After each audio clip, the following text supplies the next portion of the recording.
Now, I went to see John Wick 4. I waited a year. When I found out they were going to make a 4, I couldn't wait for it. So I went to see it. I walked out in 10 minutes, 10 to 15 minutes, my friend and I, because it was so violent. And I said, Mhm. you know too much to be sitting here allowing this negative energy to occupy your space. And I said, I would not participate anymore Mhm. in allowing that kind of human conduct into my sphere of awareness. So when I'm looking for a movie or something, look, I'll watch Columbo, you know what I'm saying? But I don't want John Wick. And I'm sorry, John, but I'm not into. We all have to decide who we perceive ourselves to be. Mhm. It's a conscious effort, and I don't see it happening the way it should be happening right now. And I think that music has done a great service and a great disservice to our young people, particularly.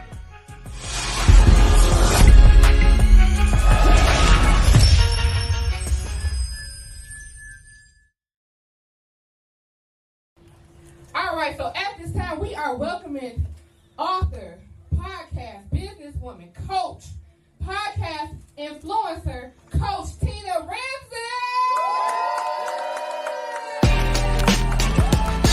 What up, family? CTR Media Network. Yeah.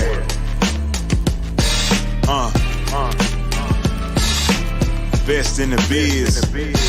Yeah. Join the team. CTR is who we are, the media network, that's the best by far. Whether you're listening at your home, at your job, in your car, come get the information that's needed above par, never lasting. Motivational podcasting, giving you the answers to the questions that you're asking. Serious talks and topics, how to come up and profit, how to better yourself, your health is here, we got it. Reaching 350 million, they tuning in. We in 50 different countries, we all can. And like minded, find your purpose and your assignment. Come get your fix, your feel, your mental alignment. Get active and speak to the masses. Build your influence all levels and all classes. Now you know you can monetize and grow. CTR Media Network, start the show. CTR Media Network. CTR Media Network. CTR Media Network. CTR Media Network. CTR is who we are, the media network that's the best by far, you know. CTR Media Network. CTR Media Network.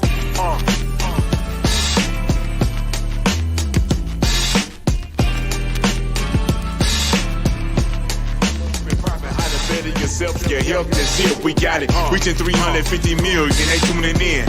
We in 50 different countries, we all can. And like minded, find your purpose and your assignment. Come get your fix, your feel, your mental alignment. Get active and speak to the masses. Build your influence all levels and all classes. Now you know you can monetize and grow. CTR Media Network, start the show. CTR Media Network. CTR Media Network. CTR Media Network. CTR Media Network. CTR is who we are, the media network that's the best by far, you know. CTR Media Network. CTR Media Network.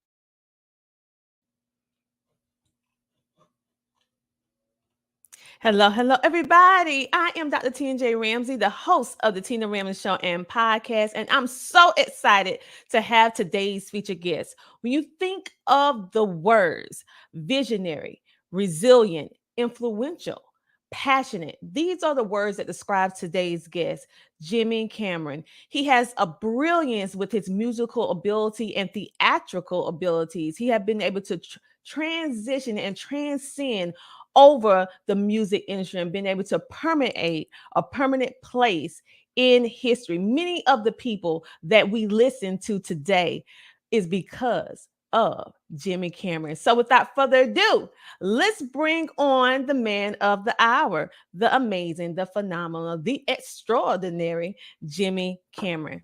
Hello, welcome to the show. Hello, Tina. Thank you. You are welcome. You are welcome.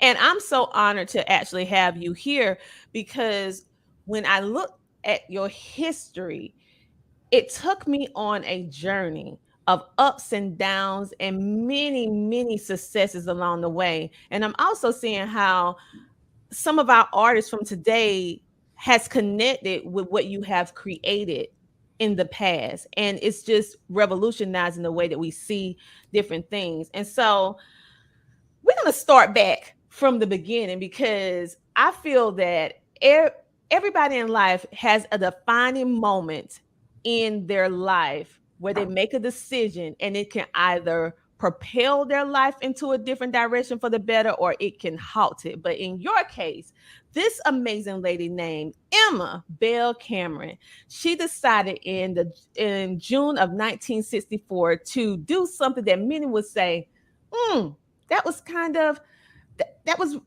revolutionary how she took her family and decided to move, and that in essence helped to change the trajectory of Jimmy Carter. So explain to everyone who is Emma Bell Cameron and how her courageous decision to pretty much pick up her family to go in June 1964 and how that changed your life from that moment. Yeah. Well, excuse me. First of all, my oldest brother, Jay, had moved to California, and he persuaded mother to move there because of opportunity for us.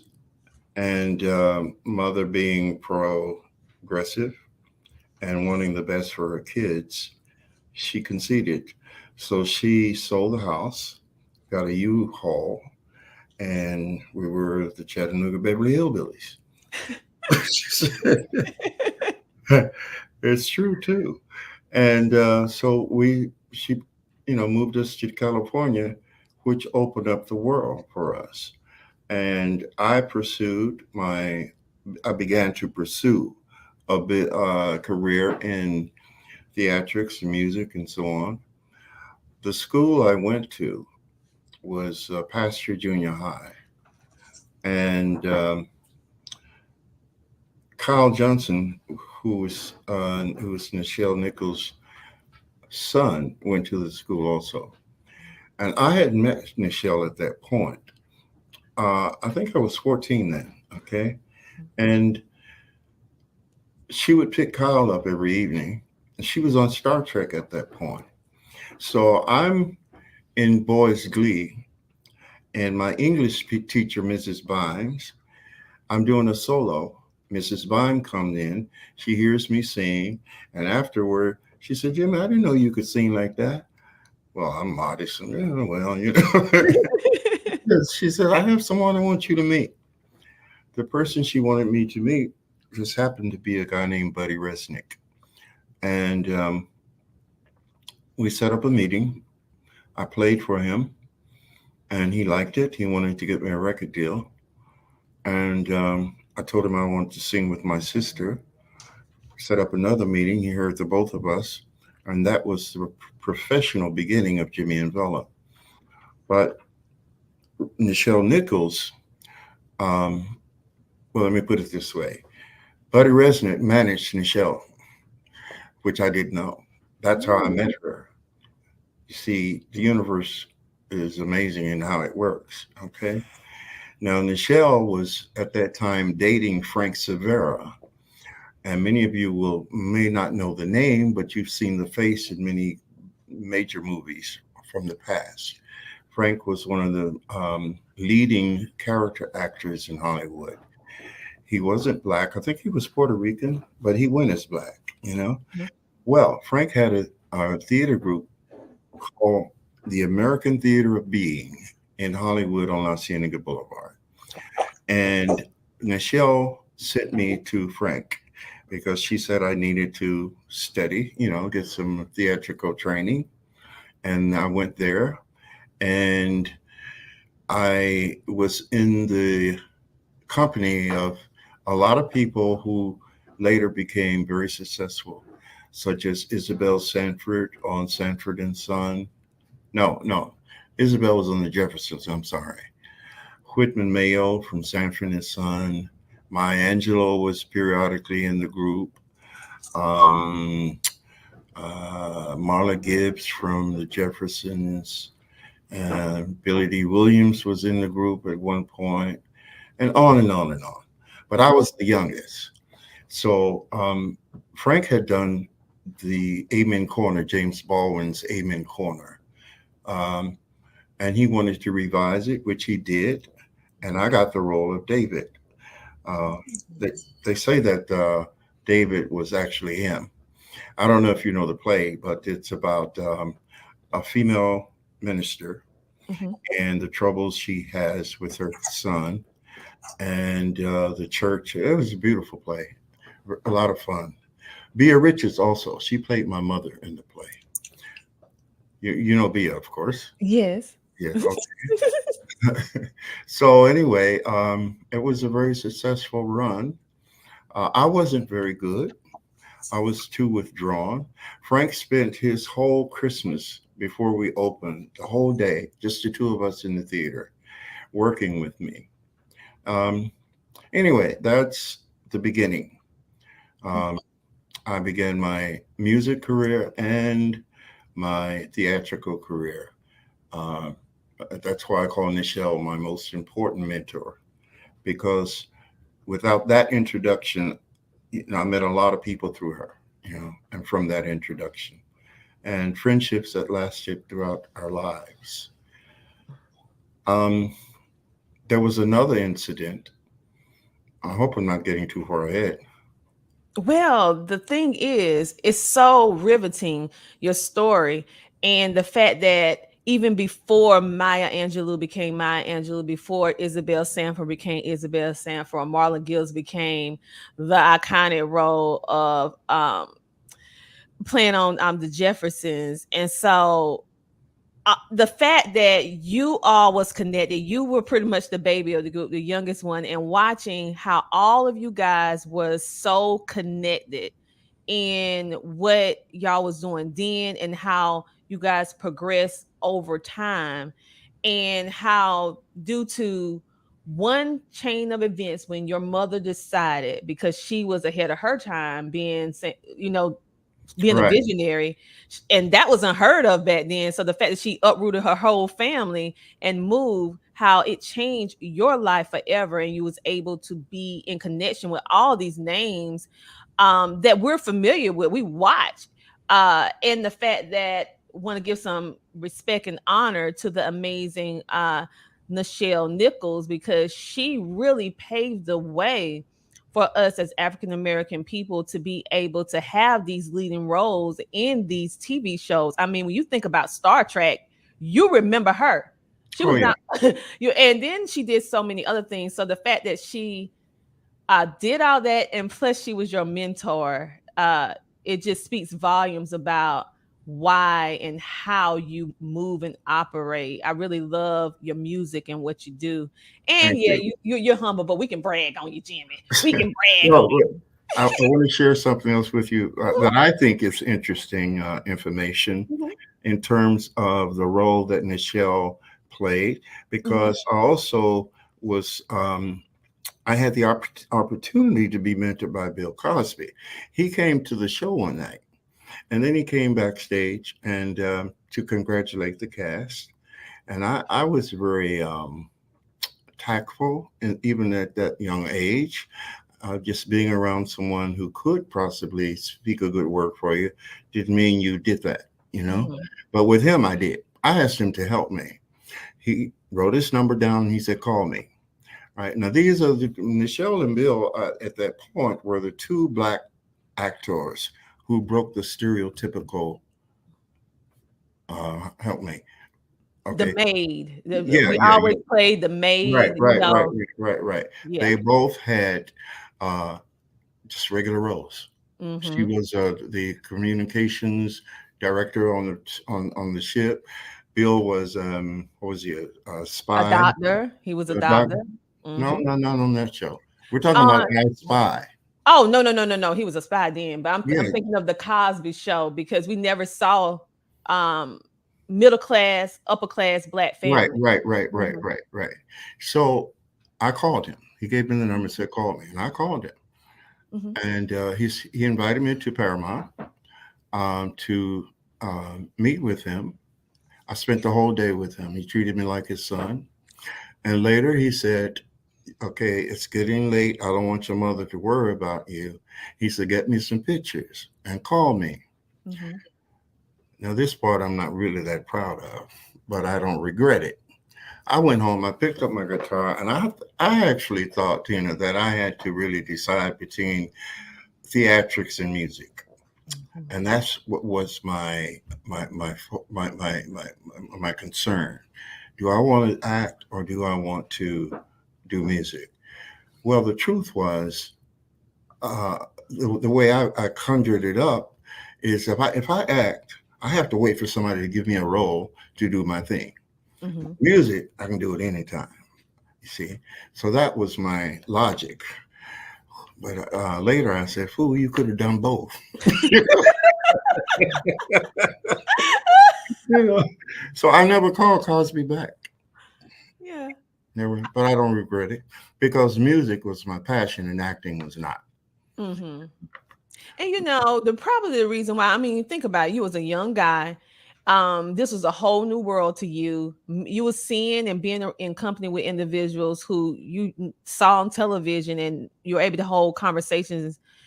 And your mindset then was, I think at 14 years old, we're more linear. We're more like focused on whatever it is that we want to do. And we're not Mhm. thinking about other options, how it's going to do in the future most of the time. Now, this Mhm. generation, they think about all that stuff now. But you knew what you wanted to do. Yeah, I did. You knew your I did. purpose. And And so that's a little different. So listen, you you don't want to right, be put in the box. So I no, get it. no, not at all. And I've never been orthodox. Um, I was about 16, I think, at that time. Oh, Yeah, still a teenager. That's young to be yeah, able to make life-changing uh decisions. yeah. But I was an old soul. Oh, I know that. I know that Okay, phrase. I said People that. describe me as an old soul. I said that for you because I am an old soul. This is not my first time at the rodeo. I've been here thousands of times. I hope not to come back as a human. Actually, anyway, it's on you, girl. Well, with all of that you did, because now we're looking at the progression from a 14-year-old young man to 16-year-old, and then you started uh your music career. Uh and I know that you came in contact with Bobby Warmack, and it was an album called Heartbeats. And so how did that work with you? And you also have an amazing sister as well, when you guys kind of transition, start moving into the music Well, industry. okay. From that point, we actually before the album with Liberty Records, which Mhm. Bobby Womack did produce, and fortunately, I'm proud to say that the arrangements were done by a great arranger, black arranger that very few people know of. And when I finish my book, I hope it will be successful enough so that the culturally our people will know of these two amazing arrangers, Renee Hall and Gene Page. Mm. Okay, they're responsible, particularly Gene Page, for many hits, and nobody knows them. Gene Page was, I'm not going to stray from too far. If I do, just bring me back because it's like roaring out into the ocean and I can't see land. And I say, help, you know. But anyway, Renee Hall did the arrangements for my first album. Now, I want to also mention my sister Bella, because we had a singles deal with Reprise Records, which was a Warner Brothers, and it was Frank Sinatra's label. To my knowledge, we were the only blacks on that label except for Sammy Davis Jr. Okay. And naturally, they didn't promote us, but that was our first record deal. From there, we got a deal with Liberty Records on the Imperial label. And the Heartbeat album came from that experience, which Bobby Womack produced. Now, one of my greatest dreams was always to ultimately hear strings behind my songs. So when I walked in that studio and saw that orchestra, and I mean, I'm emotional right now because that was my dream. I've had people ask me, well, why aren't you doing this? Why aren't you there? Why aren't you know? Anyway, the point is, the goal in life, I think, is to actually fulfill your dream. This doesn't mean that the fulfillment has to last forever. It's the fulfillment that counts more than the longevity of it. You feel what I'm trying to say?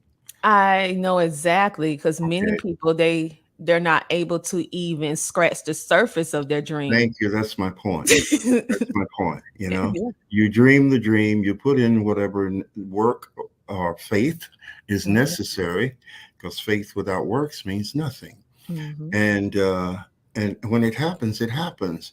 You see, so you always have the success of achieving the goal. But we live in a society where people think that the benefits from the achievement is more important than the achievement itself. Oh, yes. Oh, I never heard it described that way, but that's exactly how it is. Oh, yeah, you're judged by that, you know. My greatest success, and I speak for myself and not my sister, by the way. Okay. My greatest success, we did a concert. I'm way ahead of us right now, but I just bring in certain points, you know, as I think about them. But speaking of success and achievement, for Bella and I will speak for her somewhat here because we had this in common. We were not in music because we wanted to get rich or become superstars. We wanted to reach the people with our art and perhaps make a difference. That was our nucleus in terms of our impulse to do music. Both of us were given great talents, I think. And sure, the accolades, I mean, the benefits are wonderful. Look, I love shopping for nice things, you know, but that's not the point. The point is making a difference with this thing called music that is one of the most powerful substances in the universe, you know. So I was telling you about the two successes. The latest one is one Bella called me, I think it was earlier this year, to tell me, because, you know, there's all kind of stuff on the internet about us. But this one guy, I think he was 21 or 22, he was very, very distraught. And from what I understand, the young man was close to suicide. But he took a walk and he ran across a yard sale. I'm sure you've done that before, right? Haven't we all? And he found some records. And he found our second album called Jimmie and Bella, the one we did with Atlantic Records. And he said he went home and put it on, and he came across a tune called Rain. And he said he played that tune perhaps 40 times consecutively, and it saved his life. That's my success, you see. There's another one. I'll share this with you briefly. In London, we did a concert at the Albert Hall, and afterwards, you're familiar with backstage and so on. If you've not, you've seen it in the movies. It's dim back there, right? We're standing talking to some people, and this young lady is coming towards us, and she was actually, from my perspective, and my good eyesight, as you see, I can see real good. With these bifocals anyway. No, seriously. She was actually, Lori, her frequency was very pleasant. As she approached us, it enhanced. She came but so close, and then she stopped to respect the fact that we were talking to other people. When we finished, she came up to us and she said, You guys touch me in a place, a beautiful place within myself that I have never experienced. Mm, That's my success. You see, mm. that's why I do what I do. And that means more than anything. Yes, yes. And I agree because I feel like in this world that we live in right now, it's so caught up in making material things their God in a sense that you lose the humanity. The the best thing that we can do is have a connection in a pure, authentic way with other human beings. Okay, many people try to act like you don't need anybody. Oh yeah, we're on this earth not to be separate, but be connected in some way. And so when you find individuals that are in tune with the connection, in tune with understanding that we need each other in some way, shape, or form, and then you have individuals like you and your sister who, yes, you have a career, you have success, but you measure your success in the direct impact you have with a group of people or individuals. Because, I mean, how many people can say that through someone listening to your song and not knowing you, that your words, you guys' words, was able to permeate their heart, their soul, to make them see that they mattered? That's the Okay. whole point. That Yes, they mattered. Okay. And it made him say, hey, hey, hey, I'm going to give life a second chance. And then the fact that that lady patiently waited to tell you how you how you touched her soul, how you touched her in a different way. Now that is real success because it touched the soul of mankind in a different type of way. And I yeah, agree, that's true success. and for me, Tina, it is so relevant because the goal is to touch the soul of your listeners. Mm-hmm. But what she said is that we, through experiencing our music, she Mm-hmm. found a place in her that was so beautiful that she had never experienced Oh, before. wow. That's the key to that particular uh, Wow. compliment in terms of our work. And that's what I focus on. I keep that with me. I keep that young man with me and I keep her with me because those are my successes. There have been others. Mm-hmm. Uh, I'm sure there are some that we don't even know about. But the point is, that's why I do what I do. And that's why we, Bella and I, started doing what we do. Now, I want to go back to your original, because see, I'll take you out there, girl. Can you see Lane? No, you were asking about Bobby Womack and that album. Mm-hmm. And I just wanted to point out that, Bella hadn't started writing at that point. Mm-hmm. So all the songs we did on that album were mine for the most part. At least I wrote them. We did do a tune by Bobby. He wrote a song that we did. He wrote for us called "People Make the World," and Mm. then we did a tune from the Moody Blues called "God Help Me." Okay, um, what's the tune from the Moody Blues? Mm. I can't You recall can't help either. me. No. Sure. She can't help me either. Okay, I'll think of it. But the point I want to make is my sister. Mm-hmm. I mean, she had vocal parts, right? But she had a talent for vocalization in a creative, profound way. Now, mind you, she was 14 then. She never had any vocal lessons or whatever, but she found her way in throughout that whole album of things that was not written down. So if you hear it, you just pay attention to how creatively vocal she was, Mm. vocalization at 14. You know, Mm. Wow, wow. I'm really going to, I dived into it a little bit and I'm like, Yeah. wow, this was so ahead of its time. And I heard those vocal inflections that was different from anything that I have heard. The way you guys articulate music and the words within the music, it was like your words was music by themselves, and then the music enhanced it what you say. I have never heard anything quite like that before. So it's truly remarkable what you and your sister have been able to do, and the fact that you played a key role in writing most of this. That's great. And so when I And, think about what you want to say? No, I was going to say that Bella ultimately found her talent for writing.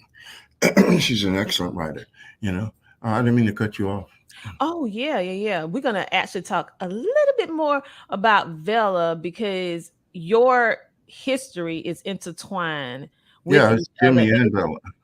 Yeah, Yeah, and it's so it's great to see a brother and sister and both of you can sing because sometimes it skips generations. Like if your brother can sing, the sister can't sing, but the fact that both of you can sing and you was able to do this at such a young age, and the music is it's lasts all the way to now. People still looking at it, people still sampling, people still using your music to this very day. So let's talk a little bit about Jimi Hendrix and the film Rainbow Bridge. What part did you play in the Jimi Hendrix film Rainbow Bridge, and how did that even come about? okay, we got to go back a little bit. Yeah, let's go back. We Okay, I've always been. I know you're very religious and spiritual. I'm Mhm. not religious, but I am spiritual. So I was very. I walked out of church when I was 9 years old because Brother Jones was, and you know how the preachers do. But everything that was fun to do, he said was a sin, and there was something within me that just did not agree with that. So I walked out of church, and what I did was started questioning what is truth Mhm. spiritually. So I turned to metaphysics and universal principles and things of that nature. And that's another podcast because there's some things that are very, very, I really believe very deeply that much of what we think we know is not true, Mhm. even about God. So my point is, I went searching for truth. One of the first books that I bought was Norman Vincent Peale's The Power of Positive Thinking, Mhm. which was a major key. You know, thinking properly or thinking with power. You know, most of us are indoctrinated into negative thinking. You know, we don't believe in what we say we want because we cancel it out by not having faith in the possibility that it can actually manifest. Mhm. Okay, so when we did hair, we rehearsed here in LA at there was a theater at that time called the Aquarius Theater on Sunset. Well, are you familiar with the musical Hair? Yes, I am. Okay, so the musical itself, as you know, is very controversial. Yes, it is. And we were living in very controversial times then. Mhm. Though in this country, we had the freedom somewhat to demonstrate, protest. You know, I did all the marches and love-ins and that and that. It was a lot of fun too. And it was at the same time the Black Panthers were on their rampage for freedom. And it was just a wonderful time. But to get to your question, how did it happen with the movie itself and what roles did we play? I met and became friends with Chuck Wine and Barry DePendergast. Now, Chuck Wine had written a musical called Rainbow Bridge, and Barry DePendergast was actually the producer. Michael Jeffries, who was Jimi Hendrix's manager, was the executive producer. Okay, so I became friends with Chuck and Barry over the years, and uh, they did the production. We rehearsed at the Aquarius Theater for 2 weeks, Mhm. and then we moved to Mexico City. And this gets interesting, where we rehearsed for another 2 weeks.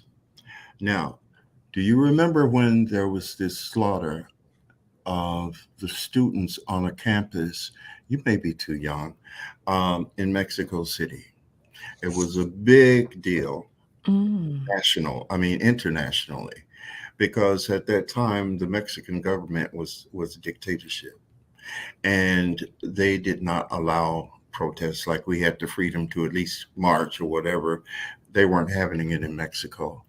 And the students were trying to, it was a glorious period for people actually trying to reach for this humanity that you spoke of, a better life, the equality, the dignity, respect, freedom, all those wonderful things to me that represents God, because those Mhm. things are God to me, you know. And the government killed a lot of students. Mm. Well, the hotel we were staying in was close to where we rehearsed for those 2 weeks. It just happened to be on the campus where the slaughter took place. Oh. And okay, so when we walked to the theater, we had to pass on each side of this.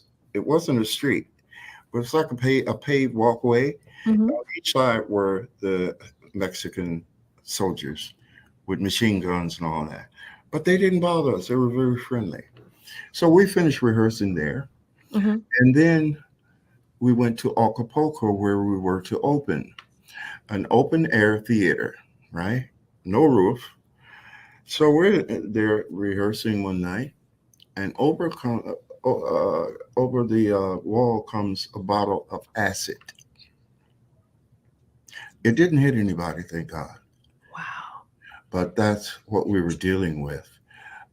Bertrand Costello, Italian director, was directing the show. Mhm. Now, we did open. It was star-studded. I mean, it's Acapulco, right? I don't know. At that time, it was heavy jet set, a vacation holiday. Mhm. And at the end of the show, the military came in, closed us down, and gave the cast 24 hours to get out of the country. Now, Acapulco, as you know, is at the end, the bottom end of Mexico. It Mhm. is impossible to get to the border in 24 hours unless you have a jet. Okay.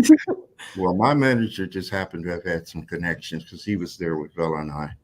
We got out. The other kids went through hell. Some Mm. were beaten, and some they just went through a lot of things. I don't remember all that I was told, but it was not any fun. So the role that we played in Rainbow Bridge, and how did that? I don't know. I took you to Mexico. You have to forgive me. I told you I would take you out in this boat, and we'd have to look for land. But we're going to go back to Rainbow Bridge. Actually, we did a song called "Old Men," our Mhm. second album, and we didn't have any role in the movie itself, other than we were in the Hollywood Hills on Chuck's roof, um, singing the song. Mm. And Chuck sent that tape to Michael Jeffers, and Michael Jeffers wanted to sign us and move us to New York. But that's another podcast.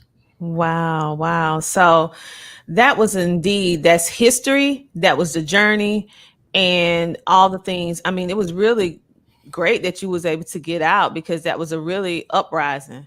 It When was I a very hear dangerous it was situation. dangerous, It was dangerous. it was not playtime. No. Wow, wow, wow, wow. But And go ahead.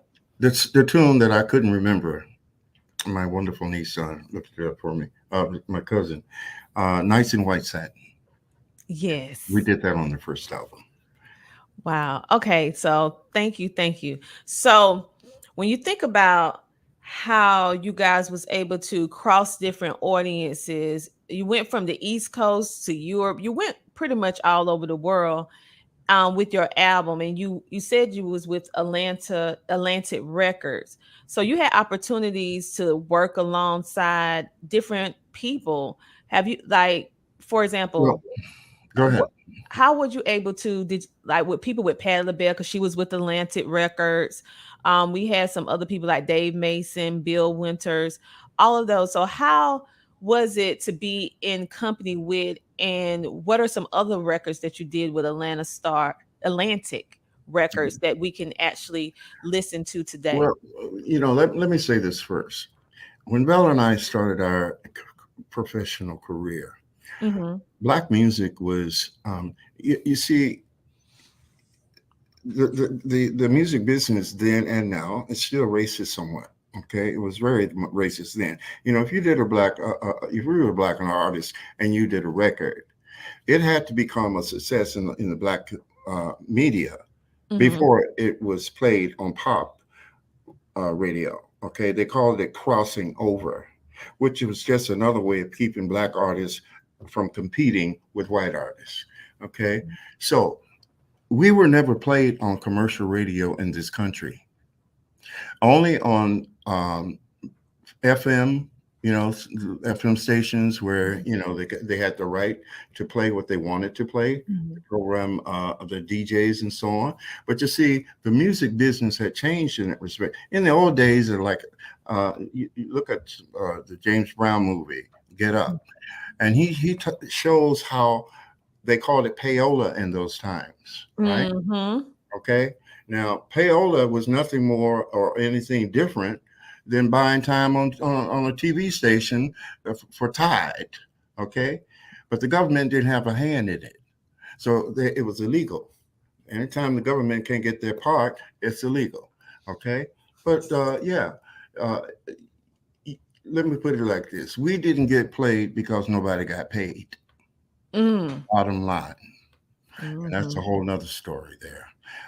My friend Ricky Von Cleve, I forgot what you asked me. I'm going on now. You can call Mm-mm. me if you want to. But Keep on going. my friend Ricky Von Cleve, who was a very successful interior decorator here in town for a Mhm. lot of sports figures and artists of all types. His best friend was Jerry Bledsoe, who was the top R&B DJ on the East Coast, based out of Manhattan, and they call themselves brother. Anyway, in LA, Jerry was visiting Ricky, so Mhm. he and I are sitting at the bar, and Ricky's in the kitchen fixing up some soul food. So I turned to Jerry and I said, Jerry, can I ask you a question? He said, sure, Jimmy. What do you want to ask me? I said, how do I get our music played? Mm. And he lowered his head, and I will never forget the look as he turned to me. He said, Jimmy, you don't want to know. Mm. And I knew that what he was saying, because I had some information about things, I wasn't totally naive. But no, I didn't want to know. He didn't say any more, nor did I, because he didn't want me to know what he knew, and I didn't want to know what he knew. And Mhm. that's happened several times in my life. You see, for me, I had to always look out for my sister. The world is a dangerous place, and knowing things can be dangerous. Mhm. So I can say that we have had a life and career where she hasn't really had to worry too much because I kept certain things from her Mhm. without denying her. You know, um, it's deep. It's very deep. So we were played in other places, other countries, but we were never played here. And there's a reason for that. One I pointed out is just, the racist aspect.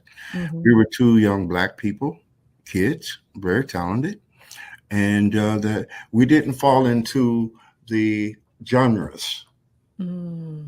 We were not totally R&B. We weren't totally gospel. We weren't totally blues, and we weren't totally jazz. We were just two innovative artists who created music. So they couldn't put us into a category. Girl, we've been called everything: folk, rock, God. They created terms trying to identify us rather than accepting us as artists. But being black, people, it's not. The white artists could do BB King's The Thrill Is Gone today, and they'd call it country. Mm. Yeah. I'm Yeah. sorry. And I can just imagine what you're going through because you're creating this impactful music and they want to put you in a box. Yeah. And back then, and even down to now, we are very limited as Black artists on what we can produce and what they consider us to be because now we're starting to see a little bit of people that's been accepted that's Black into the country music industry, but they really want you in R&B or rap or something that is, how can I say it, that is acceptable, that is known, that they feel like we should fit in that category. And the fact that you and Vela did not fit any of those, you just was creating impactful music, and you continue to do it because many times when you find yourself having all of these challenges and pushback, you stop. What I appreciate about you and your sister is that even though you receive pushback, but you continue to make a positive impact. And then through the years, individuals still have access to your music, because now, with the way that music and the internet is now, we have access to a lot of your music. And now a different audience is connecting with your music in the now with this digital age. It has its good, it has its bad, but the good Yeah, part is that now we're able to hear your music. yeah, and I'm glad of that. And I appreciate the attention, you know, Mhm. and the availability because of the technology of today. Mhm. I would like to speak about what, and I know you relate to this. You see, in my day, our music uh, fed the soul. Mm. It was enhancing to human evolution, evolvement in wonderful ways. What bothers me today is I don't see that. Uh, I see a lot of materialistic impulses being entertained Mhm. excessively, and I see and hear a lot of non-nourishing uh, projection Mhm. that has tainted the consciousness of our youth. Mm. I agree. I I'm agree. trying to be as tactful as possible. I know you are, because it's basically different frequencies, and they're tapping into the negative side, because we spoke a little bit about negativity. And Yes, it's certain songs, certain sounds, certain music tones, certain inflections in the voice that can ignite negative things in us. and open up portals. And it is okay. It's the power of music. It's a Yes, double-edged sword. It can it be is. positive and it can be negative, and ones whom understand the power of music is choosing, for the most part, m- to use it for the bad. To A lot of this music drives people to negative action because they heard it in a song, and they might not even realize they're under the influence. It's like They being don't. under the Many, influence many, of many alcohol. don't. They don't know. And They don't have so, a premise to yeah, calculate what it is. because we have no, well, I know about the knowledge of it because I did research, because it was this lady that committed a murder, and they were trying to figure out, she had no prior history of murder. And they was like, well, why did you just attack this innocent person? And they did some research on her and found out her habits, the people who she hang around, and it was a song that she listened to repeatedly. It was a rap song. I'm not gonna call the name. It was a rap song, but it encourages in the song to go kill this person, go snap them, pull them out, all this different stuff. And I just feel like subconsciously she st- she made that a reality from constantly taking that information in. And that's when people start saying, well, not people, ones who do research like me, start Mhm. saying, like, something is with this music. That's why I'm very conscious of what I listen to, what I read, because I understand that it can either motivate you for the better or for the worse. Let me Go ahead. let me tell you, Tina. I went to see because I liked John Wick before, and I'm not proud to say that I was into that violence. I'm not a violent person. Hmm. I don't know if that will always be true. Okay, I think you feel what I'm saying, we but I have we ain't gonna go in there, but I know. okay, but I have lived my life with the focus, like you said. You have to be aware of what you allow into your sphere of awareness. Hmm. Now, when you're dealing with formulative young minds and young souls who are formulating, they don't have the reference unless they are truly in touch with their oldness as a soul. You feel me? They Hmm. don't have the reference to calculate. So Hmm. those who are out there preaching or not preaching, projecting Hmm. these negative frequencies for money are Hmm. doing our people, and not only our people, but humanity, a great disservice. Now, I went to see John Wick 4. I waited a year. When I found out they were going to make a 4, I couldn't wait for it. So I went to see it. I walked out in 10 minutes, 10 to 15 minutes, my friend and I, because it was so violent. And I said, Jimmie, you know too much to be sitting here allowing this negative energy to occupy your space. And I said, I would not participate anymore in allowing that kind of human conduct into my sphere of awareness. So when I'm looking for a movie or something, look, I'll watch Columbo, you know what I'm saying?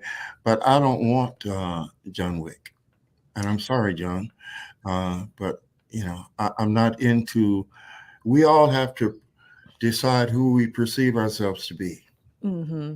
It's a conscious effort, and I don't see it happening the way it should be happening right now. And I think that music has done a great service and a great disservice to our young people, particularly. I agree with you on that because, like you said, they're still developing. They're very impressionable, and they want to be accepted. They're going through a lot of different things: body changes, mind changes, trying to figure out who they are. And then you have all these images, and they have so much access to information now with these cell phones and the internet and stuff like that. And it's really hard for a young person with no experience to rationalize what is real, what is fake, what is good, what is bad, when it's so much going on that they don't understand. Okay. And Right. so I agree that when you think about the legends that did music that was very impactful, that could motivate people to action in a positive way, they passed away.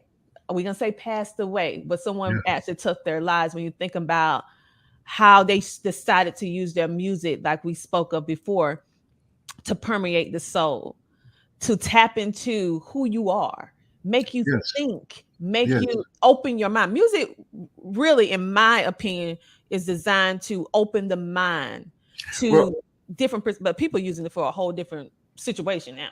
right. Well, like you were saying a moment ago, you didn't say it in these words, but I will. The universe is non-discerning.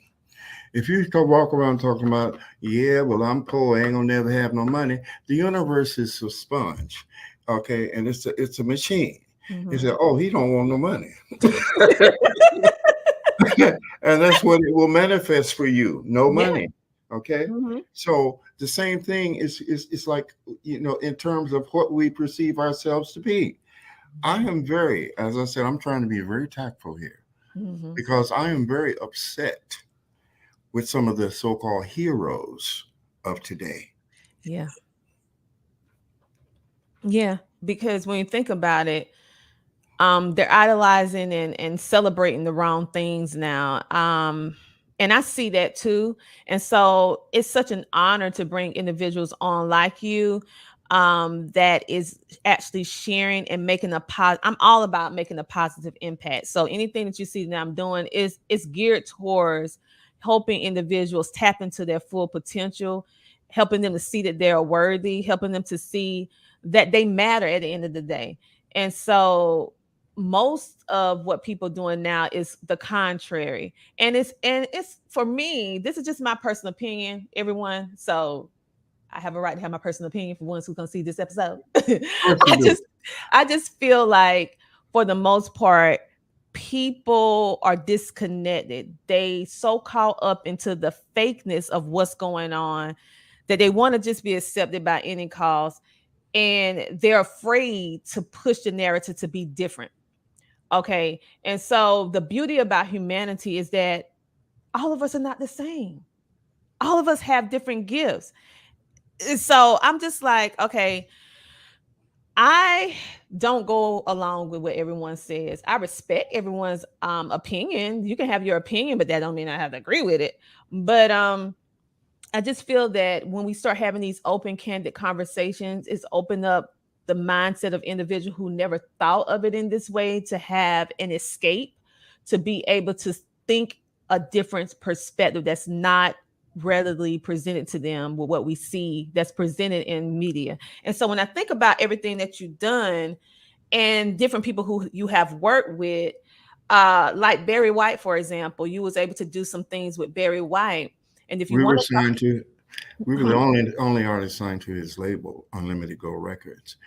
Exactly. Um, Share that. do Yeah. you want me to go into that story? Yeah. Yeah. again, my friend Ricky Von Cleve, the interior decorator I told you about, he was Barry White's decorator. Mm-hmm. So he said, Jimmie, Barry's starting a label. He said, why don't you let me take him a tape? So Bella and I got together and put something together, and Barry called us the same day, wanting to meet us the next day. And we met with him, and we negotiated a deal on the spot. We did an album. Mm-hmm. Okay, first of all, Barry White is an icon. Mm-hmm. I have the utmost respect for his talent and what he achieved. What happened between us is not so pretty. Okay. And I thought that after all the years of not being played by major radio in this country, that being with a black icon as a CEO of a black record company, hear what I say now, Mm-hmm. that things would change.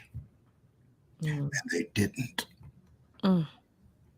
I realized in my naivety that business is business. Okay. And I was very disappointed. I don't care for much for Barry White from my experiences because he did not treat us right. Mm-hmm. And I'm working on a book called The Jimmie and Bella Story, told from a personal perspective by Jimmie Cameron. Barry never mentioned us. After our album came out, we did an album called Sun Painters, which he titled, which I appreciate the title. It is descriptive because most of our songs are very different. They're all, creative works. Mm-hmm. When the album was released, our last performances in this country, we're a concert act. We're not a club act. Mm-hmm. Our last 3 performances were at Philharmonic Hall in New York, opening for Cat Stevens, with standing ovations each night. What he did was put up a platform in Watts, on the launch court.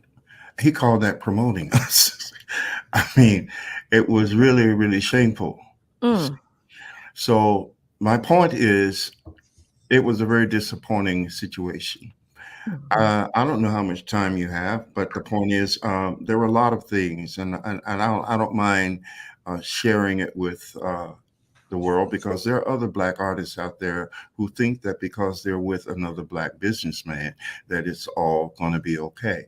You got to take care of business. My generation, as you might know, was taken a lot by business people. We didn't know the difference, okay? Mm-hmm. We didn't know what we earned, what we deserved. And very few would even tell us what we deserved. The one thing I appreciate about the people out there today, the black artists for the most part, they're taking care of business, their business. That's a good thing. I don't necessarily care for what they're projecting, but I appreciate the fact that at least they're getting what they deserve. So, yeah, we did an album with Barry White. He produced 4 tunes, and we produced the rest of the album. It was released, and no airplay. Now, how can you be on Barry White's label? Wow. Don't get any airplay. I mean, you tell me. that don't make any sense. Well, it does when you understand a few more points. What we were dealing with was a man who actually signed us because we were exceptional, but in reality, his ego would not allow him to accept us as exceptional, at least on his level. You see, there's artistic levels and there's commercial levels. He was confused about both. You understand what I'm saying? So we had 2 albums already. My sister and I are very well respected in the artistic community, in music, art, and throughout the world. We didn't come to him off the street. We came to him already prepared to move forward. But his idea was he would tell us things like, y'all almost there. Almost there. Yeah. What? Well, yeah. I mean, so I asked him once. One day he said that to us. I said, "Well, Barry, what time today do you think we'll get there?" Well, he didn't like that, of course. But another thing, Tina, my sister and I were already appreciated for Mhm. our artistry as writers, lyricists, and musicians, and melodies and so on. We did not sign with Barry to be a support for Barry White, Mhm. even though God put us together so that we all could help one another. That Mhm. was the original plan. But when egos get in the way and they're out of control, the God's idea doesn't work. Okay. That's true. Now, what Barry did was he wanted to make us ghostwriters. Oh no, you didn't have to put your name on stuff. He can get the credit. Uh, man, Oh. we used to have these Wednesday meetings at 2 o'clock at his compound, Mhm. and we spent several hours, and just he'd be telling us whatever he was telling us or whatever. Anyway, so this one day we drive up, and he meets us at the gate, which he had never done. You mean Bella? I had a brainstorm, he said. So really, Barry? Yeah, it was incredible, just incredible. So I said, what, Barry? We're gonna write together. Well, Bella and I looked at one another because that was decided during the original negotiations. He's like, okay, so I'm waiting for the catch. He said, yeah, and we're gonna call ourselves the Force. I said, the Force? Yeah, the Force. I said, you mean under the title of the tunes where the names go, our names are not going to be there? He said, no. I said, well, won't nobody know who we are? And Hmm. his whole demeanor changed. You see, I wasn't there to support Barry White. I was there and I signed with him with integrity and the respect to promote my sister and I for what we already were before we came there. Like I said, we didn't come to him off the street looking for a deal. Mhm. Anyway, that would all be in my book. All right. Well, we're excited about your upcoming book. And so, what we're going to do now is take a commercial break and we'll be back in a moment. Very good. Thank you. Listen, if anybody's interested in getting into podcasting, grab this book. Go on Amazon, grab this book. It goes with me almost everywhere. This book has like a workbook. It has places you can fill it in. It tells you how to monetize your podcast. It tells you how to set it up. It tells you about sponsorships. It even, listen, go on Amazon and get this book. And this is the Bible for podcasters. Listen, it was ranked #1 in podcasting books. Look right here. Best new podcasting book by Book Authority. Right there. Boom. And a little secret. Y'all, when you grab this book, I think it's page 43. There is a code on there. Listen, you can get access to her class, her course. Get her course. It's worth hundreds of dollars. But this book is it's less than $50. Grab this book on Amazon. I'm telling you, I carry it everywhere. She is the best. Grab this book on Amazon. Hi, man, let's keep go to teachermeet.com and purchase my book.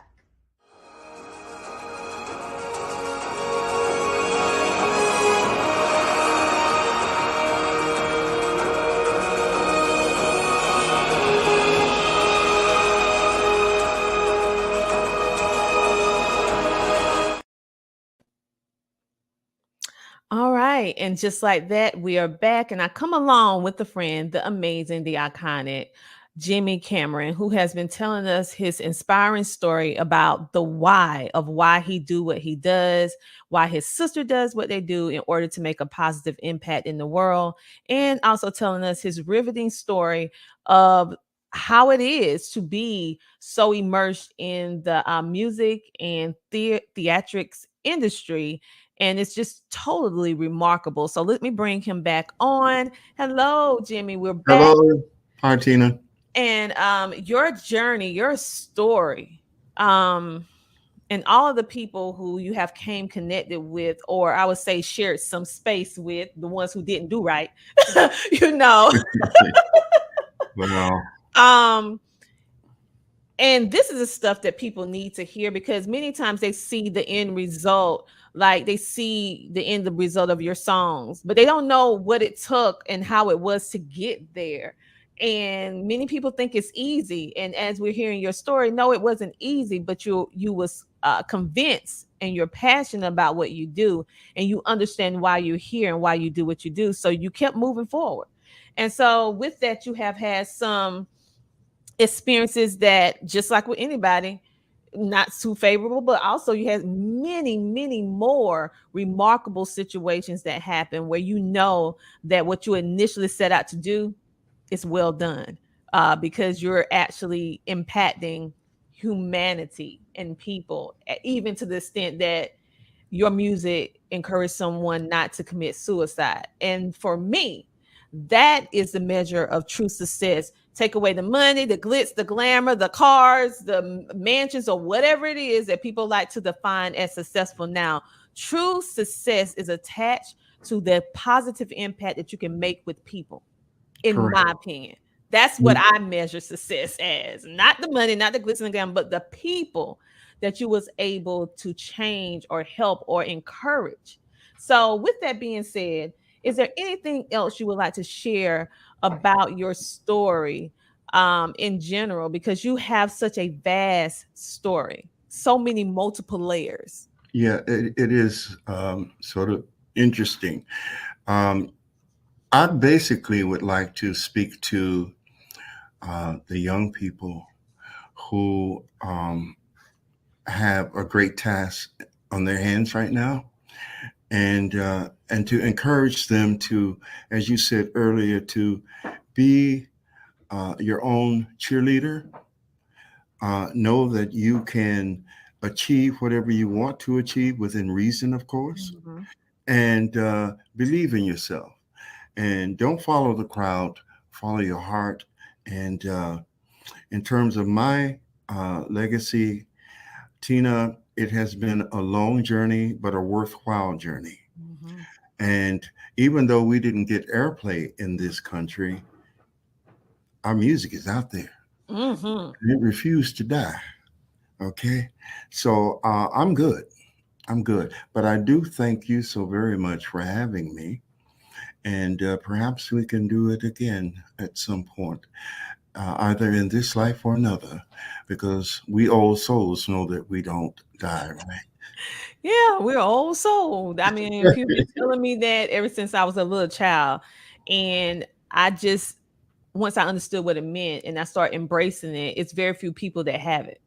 right? And so I don't look at it as a bad thing. I look at it as a badge of honor, because for some reason or another, I was chosen to have this. And it gives us a different perspective, and it gives us a different outlook. We can kind of see things for what it truly is and what it isn't.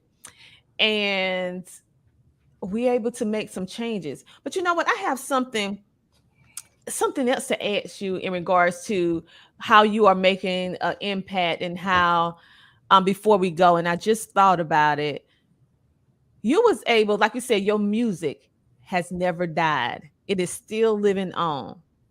And the fact Oh, that is true, because we, for all these generations now, everybody know who 50 Cent is. So tell us a little bit about how you and 50 Cent, what that connection is. I've never met the man. They sampled a song that Vella wrote called "It's Only Love," and he sampled that and created from that premise Mm-hmm. 21 questions. But no, I never met him.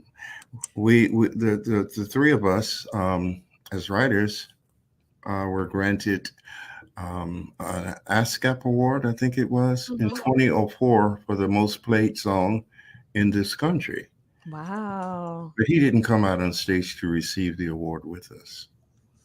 That's amazing. So when I think about your music, because right now we starting to understand, like you already knew about it being in the music industry, but from a person like me who's not in the music industry, I start hearing all of these different things when another artist got put in the news for making a new song, and for some reason or they said that that person sampled someone else's song without permission and didn't give them the proper credit. And so now I know that that happens, and it has been happening for a long time. But like you said, now new artists are about their business. They're like, wait, you sampling my song. Yeah. So with you, have any other artists sampled your music other than 50 Cent and Method Man? Dilated People did a Mhm. tune called This Way, which was off of one of our songs. Capone and Noriego sampled one of our songs. There may be others, but those are the ones that come to mind. I would like to say that old school don't get old. You're right. Okay. You're right. And what they call sampling, we call stealing in those days. Yeah, that's the new term. I understand. More power to them. But yeah, but what we did came from us. It didn't come from drum machines or synthesizers and all that. But I'm proud of the ones who have sampled our music, because even 21 Questions, the language and what it talks about is progressive. Would you love me if I didn't have money, or whatever he says, but it's asking pertinent questions about the human experience in a wonderful way. Very important questions. Dilated People did This Way. I appreciate that positive message. So I don't even remember the one from Capone and Noriego. But the thing is, Invincible. Invincible. Invincible. Yeah.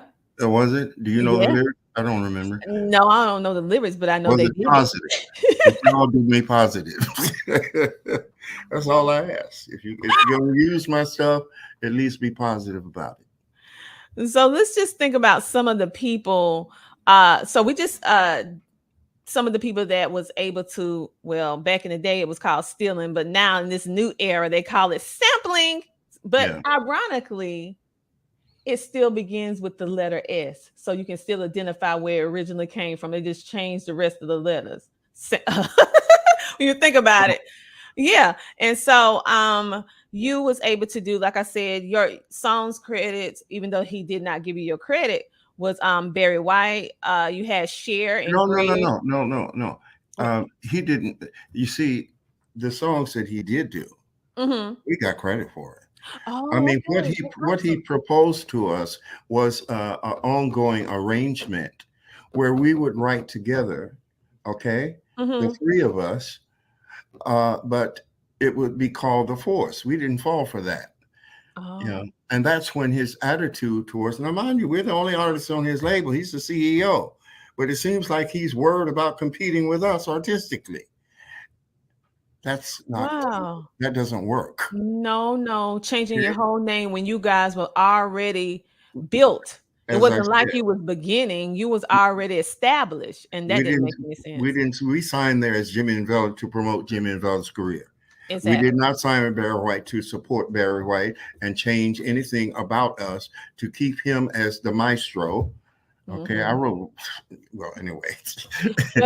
Well, who are some other artists that you have written for in songs? Because clearly, you and Vela is very talented in the way that you're able to write. And many singers, they sing but they don't write. So the fact that you do both, that's amazing. Well, there have been some very wonderful artists who have recorded our songs. Herb Alpert. Barry White, of course. Mavis Staple of Staple Singers, who's the queen of Black female artists from the day. Everybody. Mavis, Aretha, Gladys, all of them. Mavis was the queen. She did a tune called Chicka Boom. Who else? Simply Red. Are there others? I can't think right now. But yeah, I'm very proud of the people who have recorded our music. Cher and Greg Allman did one of our songs. The OJs? The OJs too. Wow. Gene Page Orchestra. Yeah. So are you looking to work with any other artists or people in regards to your music now? And do you have any music that you're working on in the now? I have 2 tunes that I want to do Mm-hmm. presently. And I hope to, by the end of the year, I'll have those done in commercial form, right? Mm-hmm. And market it. That's my goal. My other goal is to finish my story Mm-hmm. before I leave this body. Okay. So that's what I'm working on right now. And we'll see what happens. I'm excited. Okay, so we have this book dropping, the Jimmie and Vella stories told from the personal perspective by Jimmie Cameron coming our way, so that you can be able to hear and read his part of the journey, because he's very candid on making sure that he share his side of Yes, his story in this book, even though his sister will be in it, but Jimmie is telling from his perspective from what my happened, perspective. which is Yeah. the main, which is amazing. Mhm. Then, okay, you already have a treasure trove of music that even younger artists are now recognizing, and like, I want to have a piece of this into and use using their music. And then to find out that you have not stopped, you are actually working on new music. You have me on the edge of my seat. I want to hear it now. This is Well, great. Tina, I got boxes of old school originals, Hmm. you see. So, I ain't got to worry about music or writing anything else. All I have to do is go into the archives. So, you out there who need some old school, because I Hmm. do believe it's coming back around. Because old school don't get old. You No, see, you can't change or alter what's real. exactly. And the people from my era, and this is not about me or Vela, we sang from our heart. We wrote from our heart. We played from our heart. And they can get on stage without a lot of fanfare and bring goosebumps. They Hmm. make you feel them. Where effect is in control presently for the most part. And I don't mean to sound pessimistic. It's just that I feel that my purpose is to point out the relevancies that need to be addressed. And it's not always a laughing matter. It don't Hmm. always make you feel good. But in order for us to survive ourselves on this planet, we have got to focus on some basic fundamental factors. And listen, you are a person that's resolute in your what you are here to do, your perspective, and you, like my grandma said, you understand the assignment. Well, Mr. Jimmie, I am so honored that you came on the Tina Ramsey Show to share your story. But before you go, I want just to speak to you a little bit more about the why. Why did you decide, with all the different accolades, all the different places where we can physically find you? I mean, literally, we can Google you and find out your amazing resume of timeless music. So, what made you decide to make time in your life to write this book, which is the Jimmie and Vella stories told from a personal perspective by Jimmie Cameron? What made you decide? And what do you want to leave the people? And because we know that the people are very important to you and you make a very positive impact. So why is this so important for you to leave uh I would say this story to the people? Well, first of all, I think that my life has been a very colorful, very interesting, provocative, profound, and I've been fortunate enough to know a lot of people who have made their mark.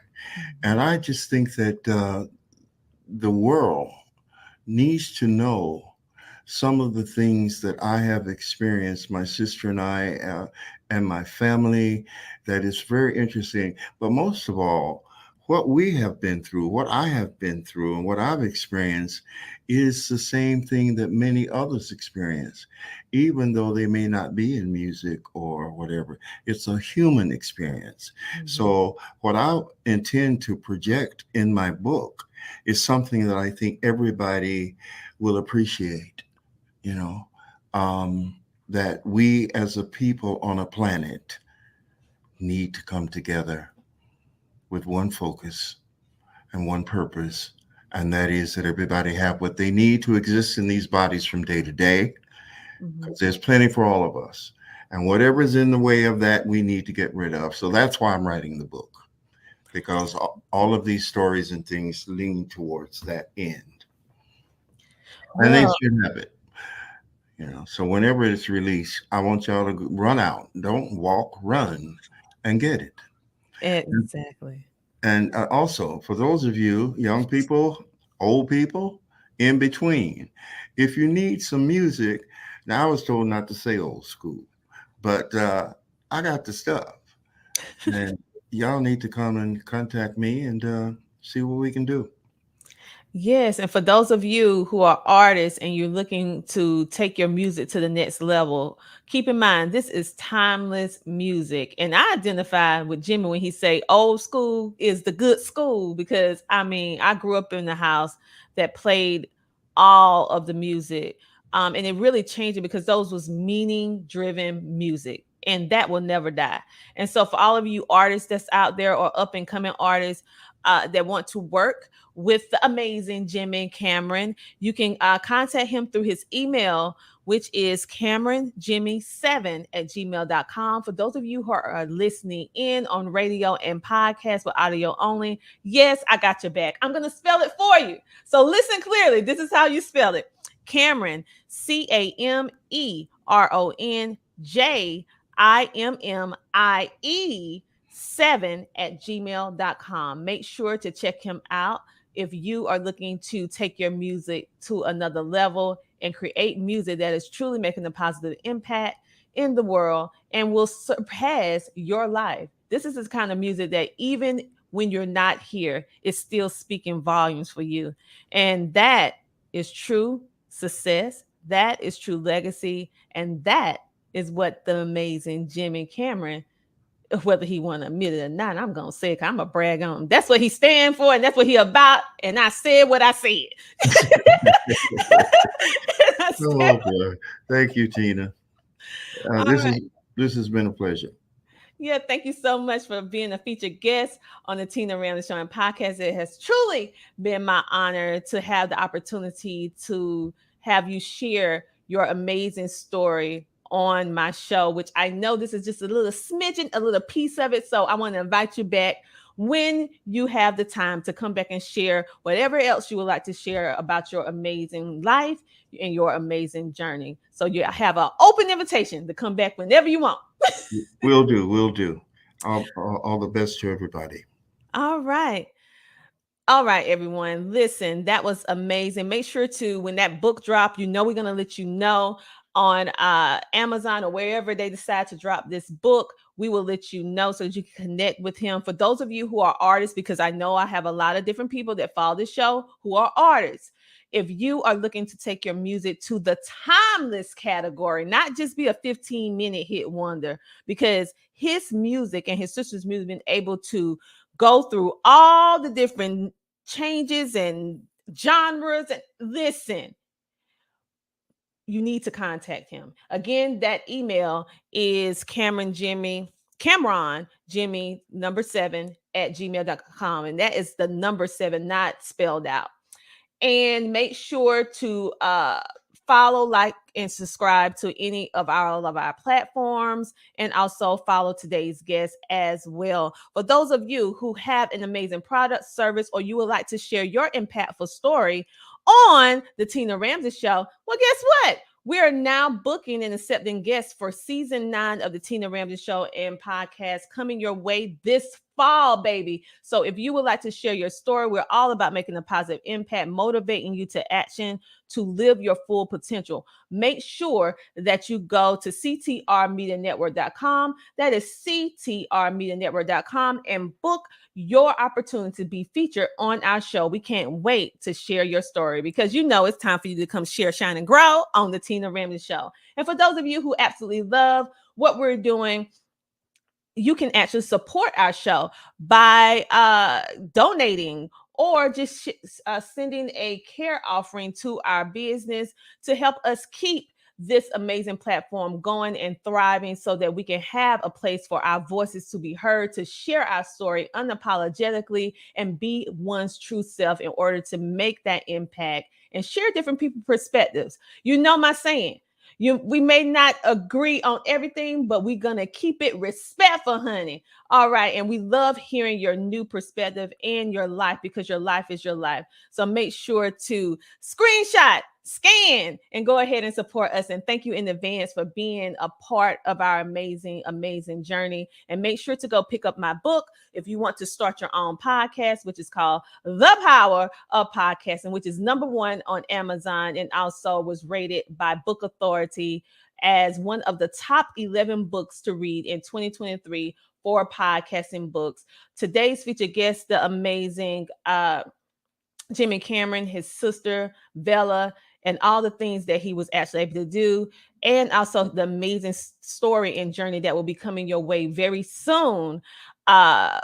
Listen, 104 years old, he was able to pull out information from this amazing lady. And once you hear her story, listen, I'm getting teared out just thinking about it. So make sure to not only watch this episode and like, follow, and share, and subscribe, but when this episode is going to really show you a lot about our history and a lot about the resilience of this amazing woman. And also we want to give our love and our honor and homage to the amazing lady. I'm getting emotional when I look at this photo because she actually helped with making opportunities for individuals like myself who are in media to be able to share our story and our narrative unapologetically. And without individuals like Jimmie, without individuals like her, we wouldn't be here because someone had to pave the way. And you know, I do not cry cute. So on that note, let me go and make sure to show respect for the ones who came before you and give them their flowers while they're here and make sure that we support them. So on that note, if no one told you this today, that you are worthy, that you are loved, that you are important, I want you to know that I love you and that you're important. And then what I want you to do in between the interim until we meet again on another Thursday, I want you to do what? I want you to keep smiling. Thank you for being a part of the Tina Ramsey Show and podcast, being our support, being our family, and we'll be back with you next week with another amazing guest. So we'll talk to you later.